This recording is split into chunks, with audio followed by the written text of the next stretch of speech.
We are fully immersed in a dark season, but trust me, it's gonna get darker. Welcome to an even darker, dark season.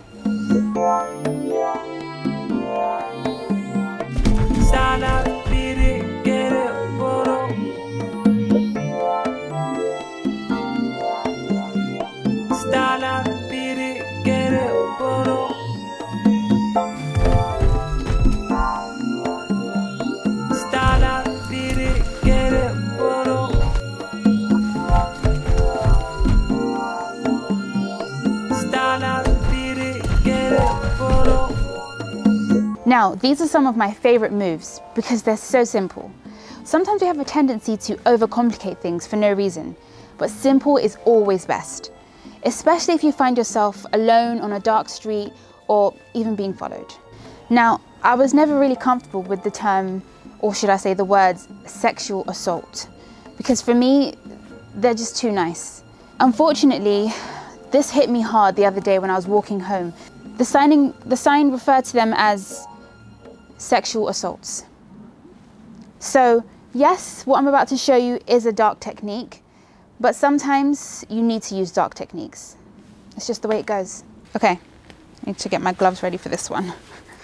Okay, so the moves I'm going to show you today are both a fish hook, so it uses the mouth, and I'm going to target the nose, and I'll explain as I go along.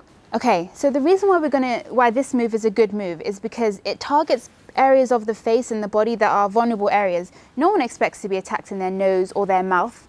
So this will it'll catch them off guard, and it's uncomfortable as well. So it's most likely to let them sort of release any kind of hold that they might have on you. Another reason why this is good is because you can apply it in a way that your attacker sort of least expects it. You can be drawing them in towards you, they think that they're successful, and bam, you either do that or you can use the nose one and you pull it forward. First, I'm going to show you the fish hook. The fish hook is good if your attacker is coming towards you.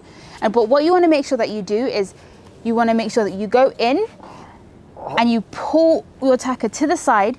That way, that's going to get them off balance before then dragging them down. So my attacker's coming towards me forward. I'm going to pull him to the side. I'm going to drag him down. Now that's uncomfortable for him, and it's immediately taken a much larger attacker to the ground. Okay, so the next move I'm going to show you is like a nose pull. There's not really a name for it. We can call it a brain tickle if you want that. This move is good if your attacker comes from behind. Now, this is not a good situation to be in at all, and you want to make sure you do everything you can to get out of this situation.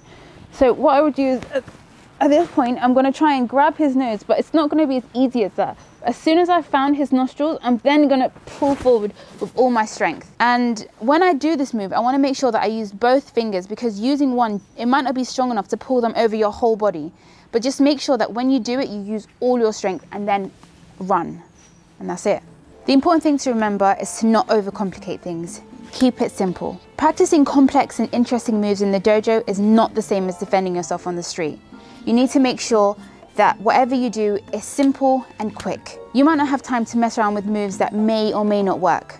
Keep it simple. I hope you've enjoyed the video today, and if you did, please don't forget to comment, like, subscribe, and turn on your post notifications.